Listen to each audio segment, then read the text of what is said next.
¿Qué tal, amigos? Buenas noches. Hoy en este espléndido marco que nos da la maravillosa Bahía de la Paz, quiero recibir en tiempo de ciencia a la doctora Virginia García Acosta, directora del CIESAS, un centro de verdad apasionante en ciencias sociales, parte del sistema de centros públicos CONACYT. Doctora, gracias por aceptar en medio de una agenda bien apretada que tienen y le robé un rato de sus alimentos. Pero platiquemos del CIESAS y un dato grueso, interesante, son sus más de 1,200 publicaciones. Platíquenos de esto, doctora. Pues el CIESAS, que son sus siglas, es el Centro de Investigaciones y Estudios Superiores en Antropología Social, que este año cumple 40 años de edad, 4 décadas, nació con sus publicaciones. Es decir, desde el primer día que nació la institución, nació con sus publicaciones y hoy día tenemos un total de 55 títulos publicados anualmente y hacemos un fondo editorial de 1,200, un poquito más, títulos publicados en estos 40 años. Claro, en los últimos años es cuando se ha incrementado de manera exponencial las publicaciones del CIESAS en las disciplinas que trabajamos, antropología social, historia, lingüística, pero también en sociología, ciencia política, geografía. Hoy en día la gran pregunta, y nos la hacíamos también un poco con el Colmich hace rato, y decíamos, ¿para qué la historia? ¿Para qué los lingüistas? Hablábamos de pertinencia en un país con tantos millones de pobres, más no un país pobre. ¿Cómo estamos incidiendo, doctora, en las comunidades, en la gente de a pie, como decimos? Las ciencias sociales somos las que nos dedicamos precisamente a identificar cuáles son las problemáticas más importantes y tenemos que atenderlas, pero atenderlas a partir del conocimiento que generamos, a partir del conocimiento científico. Y es lo que hacemos en el CIESAS precisamente. O sea, no solo hacemos investigación para publicación, investigación para formación. El CIESAS tiene hoy día 10 programas de posgrado, 6 maestrías y 4 doctorados, todos dentro del Padrón Nacional de Posgrados de Calidad del CONACYT, sino también hacemos ciencia aplicada. El CIESAS ha sido el evaluador durante más de una década del programa Oportunidades, que es un programa fundamental en este país, que todavía requiere de muchas modificaciones, pero si algunas se han hecho en el programa Oportunidades en particular, ha sido a partir de la investigación que hacemos en el CIESAS. Tenemos muchos temas que trabajamos, algunos de ellos de pertinencia, como por ejemplo el estudio de los desastres asociados con amenazas naturales, cómo es que la población ha aprendido y cómo debemos aprender de lo que la población ha hecho histórica y contemporáneamente frente a la presencia de amenazas, problemas como salud en poblaciones indígenas, problemas de diferente tipo en los que nosotros investigamos y ayudamos a entender y hacer aplicaciones, a alimentar programas sociales para que seamos pertinentes como deben de ser las ciencias sociales. Doctora, ustedes atraviesan cotidianamente la frontera entre estas comunidades marginadas, la zona urbana. Van de temas desde migración tal vez hasta pobreza, pasando por seguridad alimentaria y el hombre frente a estas grandes reflexiones de este siglo. CIESAS tiene extendidos sus brazos en diferentes partes del país. ¿Cuáles son? Y más o menos ejemplificar alguno de estos casos también de éxito de esta pertinencia de la que hablamos en estas regiones. El CIESAS empezó en la Ciudad de México, como ocurre mucho en este país que está muy centralizado, pero ante las necesidades regionales y locales el CIESAS fue creciendo y tenemos hoy día sedes en 7 entidades federativas. Vamos desde Monterrey, en el CIESAS Noreste, hasta el CIESAS Peninsular en la ciudad de Mérida, pasando por el CIESAS Golfo en Jalapa, el CIESAS Pacífico Sur en Oaxaca, el CIESAS Sureste en San Cristóbal de las Casas, el CIESAS Occidente en Guadalajara, pero los nombres de los CIESAS, de las unidades de los CIESAS, no son por capricho nombres regionales, sino porque atendemos no solamente la entidad federativa en la que estamos, sino también atendemos a la región en la que estamos circunscritos. Entonces tenemos una cobertura de norte a sur. Haría falta, por supuesto, estar en otras entidades federativas y en otras regiones, pero tratamos de atender los problemas pertinentes en cada una de las regiones. Entonces, de la misma manera, cada uno de los CIESAS ha atendido los problemas que se presentan en esa región. Obviamente estamos presentes en regiones indígenas, porque uno de los temas históricos de la antropología social ha sido la población indígena desde diferentes perspectivas. Atienden temas como la comunicación, entre muchos otros de los temas. Doctora, ¿cómo CIESAS se está relacionando con otros centros naturales, centros de ciencias exactas? ¿Estamos atendiendo esta manera interdisciplinaria de abordar la región? Sería una pregunta. Así es. Precisamente ahora para el 40 aniversario del CIESAS estamos preparando una publicación que se llama La antropología en diálogo interdisciplinario. Entonces los capítulos que forman este libro dan cuenta de este trabajo transdisciplinario.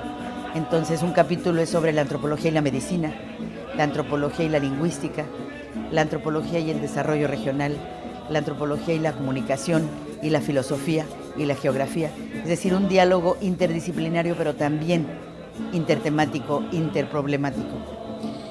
Mesoamérica parece estar llamada a revelarse como una gran región en los últimos meses. Casi empiezo a ver la tentación de esta mesoamericanidad con fuerza. ¿Estamos haciendo algo para volver a juntar el dato histórico y hacer proyecciones, nuevos modelos con esta experiencia antigua de lo que es Mesoamérica? Efectivamente, el CIESAS es uno de los centros CONACYT del subsistema de sociales donde atendemos desde la época prehispánica hasta la época contemporánea. Tenemos especialistas en el CIESAS en códices, en escritura pictográfica, que nos permite entender cómo manifestaban sus experiencias anualmente o por ciclos nuestros pobladores antiguos hasta la actualidad. Y una de las cosas que ha caracterizado la investigación que hacemos en el CIESAS es la investigación por procesos, es decir, no una historia de piedra, no una historia rígida, sino una historia que nos enseña cómo los procesos van dando cuenta de cómo se fue conformando este país y por qué llegamos a tener lo que tenemos, los problemas y las virtudes. Pero tenemos que entenderlos para poder afrontarlos, y una manera de entenderlos es verlos en un proceso histórico. Doctora, también está ahora mismo la tentación de nuevamente pensar una plataforma latinoamericana. Y hay un corredor natural de investigación entre nuestros países. Estamos ahorita en convenios, seguramente el CIESAS está en convenios importantes. Platícanos un poco sobre ese cruce de frontera que por los temas está ahora CIESAS atravesando. Bueno, uno de los intereses que yo he tenido en mi gestión al frente del CIESAS ha sido precisamente el asunto de la internacionalización. Y no mirando nada más al norte, como suele hacerse, sino también mirando al sur. Y tenemos programas de investigación, de formación, de difusión de lo que hacemos en la institución con Centroamérica y con Sudamérica, particularmente con Brasil, en el caso de Sudamérica, donde la antropología es y ha sido muy importante. La punta de lanza. Y tenemos una serie de investigaciones conjuntas, de formación conjunta, de publicaciones conjuntas. Abrimos, gracias al apoyo de la Embajada de Brasil en México, una serie de traducciones de las obras clásicas de la antropología brasileña en español, unas traducciones, y pretendemos hacer lo mismo con el apoyo de la Embajada de México en Brasil. Con Guatemala tenemos una serie de acuerdos y acabamos de impartir un diplomado en antropología social no en Ciudad de Guatemala, sino en Quetzaltenango, con el apoyo decidido de CONACYT, y esperamos de esta misma manera hacerlo en otros países de Centro y Sudamérica que están reclamando este intercambio de las antropologías, de las historias, de las lingüísticas. En Una última pregunta para dar cierre, lamentando no tener más tiempo y tenerla más tiempo con nosotros para platicar sobre este enorme trabajo que se hace desde el CIESAS. El tema de la educación en CIESAS, los aportes, la mirada larga sobre un tema que también está en la mesa y que nos trae a todos de cabeza, en más de un sentido. El CIESAS desde sus orígenes tuvo como especialidad el estudio tanto histórico como antropológico de la educación. Tenemos especialistas en antropología de la educación, en historia de la educación, no solo el estudio histórico de cómo se ha enseñado en México, sino también el estudio contemporáneo analizando programas educativos, proponiendo de qué manera estos programas pueden incidir de mejor manera, y lo hemos hecho analizando desde la educación básica hasta la educación superior. Y esto nos ha dado un papel importante que hemos compartido con otras instituciones especializadas. Doctora, quiero agradecerle el tiempo que me la robé de su cena, de su agenda de descanso ya casi, y bueno, felicitarla por el enorme trayecto y la huella que sin duda está dejando CIESAS en este país, al que tanto necesitamos apuntalar desde la inteligencia y los talentos en la academia. Gracias, doctora. Al contrario, muchas gracias. El CIESAS es muy fuerte y es más fuerte siendo parte del sistema de centros CONACYT. Sin duda.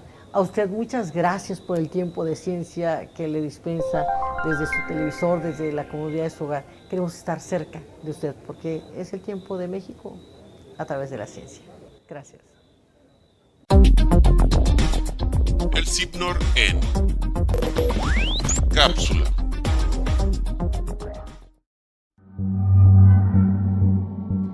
La fiebre dengue y la fiebre hemorrágica por dengue son enfermedades infecciosas agudas causadas por 4 serotipos del virus del dengue.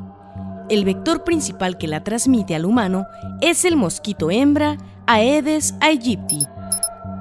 De las enfermedades transmitidas por artrópodos, estas se consideran de alto impacto en los países con clima tropical y subtropical. La incidencia de brotes epidémicos ha aumentado exponencialmente desde inicio de los años 70, tanto en nuestro país como alrededor del mundo, y es considerada una enfermedad reemergente.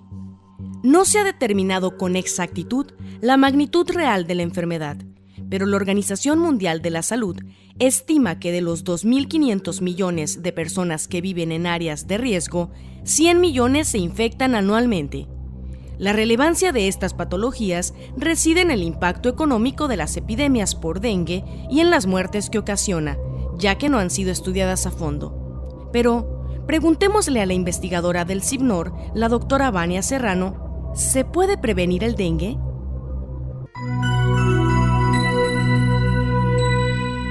Sí, efectivamente se puede prevenir con acciones muy sencillas, como por ejemplo tener limpias nuestras casas y patios, evitar tener reservorios de agua limpia como tinacos, cisternas, tambos, cubetas, piletas en las cuales acumulamos agua. Es recomendable que las tapen, ya sea con tapas, con plástico, con madera o con lo que tengan en casa.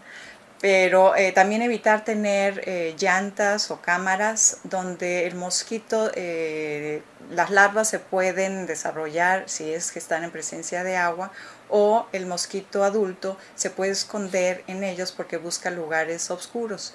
Entonces se recomienda cada 6 meses fumigar tanto tu casa como tu patio como tus llantas, si es necesario que las tengas ahí, para evitar la presencia del mosquito. Asimismo se recomienda tener mosquiteros tanto en ventanas como en puertas para evitar la entrada a tu casa del mosquito. Y es importante que tratemos de realizar todas estas acciones porque hasta el momento no existe una vacuna contra el dengue. Entonces, de esta manera podemos evitar al mosquito del dengue viviendo con nosotros. El CIPNOR en cápsula.